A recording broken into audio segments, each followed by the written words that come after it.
సినిమాల కంటే ఎక్కువ వివాదాల ద్వారానే ఫేమస్ అయ్యాడు హీరో సిద్ధార్థ్. తనకు నచ్చని విషయం దేని గురించైనా నిర్మోహమాటంగా సోషల్ మీడియాలో పోస్ట్ చేస్తూ నెటిజన్స్ ఆగ్రహానికి గురవుతూ ఉంటాడు. తాజాగా మరోసారి తన నోటికి పని చెప్పాడు ఈ బొమ్మరిల్లు హీరో.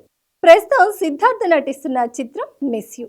ఈ సినిమా డిసెంబర్ 13న ప్రేక్షకుల ముందుకు రానుంది.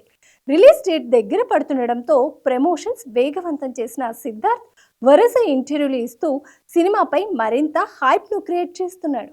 ఈ నేపథ్యంలోనే ఒక తమిళ మీడియాకు ఇచ్చిన ఇంటర్వ్యూలో ఐకాన్ స్టార్ అల్లు అర్జున్ సినిమాపై అనుచిత వ్యాఖ్యలు చేయడం ఇప్పుడు వివాదాస్పదంగా మారింది. పుష్ప 2 ఈవెంట్ పట్నాలో జరిగిన విషయం తెలిసిందే.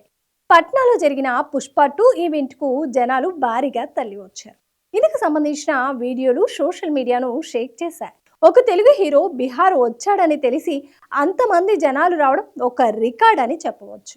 అయితే ఈ ఈవెంట్ పై సిద్ధు మాట్లాడుతూ పుష్ప 2 ఈవెంట్ కు బీహార్లో అంతమంది జనాలు రావడం నాకేమీ సర్ప్రైజ్ గా అనిపించడం లేదన్నాడు. ఎందుకంటే ఈ కాలంలో జేసీపీ వర్క్ చేసిన గుంతలు చూడడానికి కూడా జనాలు గుమ్ముకూడుతున్నారు. అది కేవలం మార్కెటింగ్ స్ట్రాటజీ మాత్రమే. వాళ్ళు ఆర్గనైజ్ చేస్తేనే జనాలు వస్తారంటూ చెప్పుకొచ్చాడు.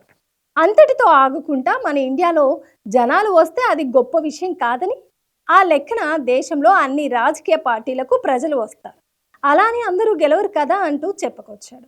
బిర్యానీ ప్యాకెట్, క్వార్టర్ బాటిల్ కోసమే జనాలు వెళ్తారని సిద్ధార్థ్ అన్నాడు. ప్రస్తుతం సిద్ధు చేసిన ఈ కామెంట్స్ నెట్టింట వైరల్గా మారాయి. దీంతో అంత నోటుదులా అవసరమా అంటూ బన్నీ ఫ్యాన్స్ గుస్సా అవుతున్నారు.